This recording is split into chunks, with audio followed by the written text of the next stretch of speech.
Ejercicio 9.1. Isquiotibiales principiante. Este ejercicio fortalece los músculos posteriores del muslo. Para empezar, póngase de rodillas, separadas según el ancho de sus caderas, sobre una superficie blanda y cruce los brazos sobre el pecho. Un compañero se arrodilla detrás de usted y sujeta con ambas manos sus piernas un poco más arriba de los tobillos y con su peso las mantiene pegadas al suelo. Durante el ejercicio, su cuerpo debe formar una línea recta desde la cabeza hasta las rodillas. Inclínese lentamente hacia adelante y trate de mantener esa posición estirada con los músculos de la parte posterior de sus muslos.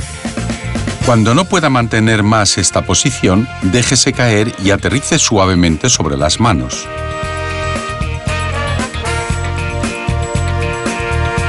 Cuando realice el ejercicio, es importante que su compañero sujete firmemente sus piernas contra el suelo.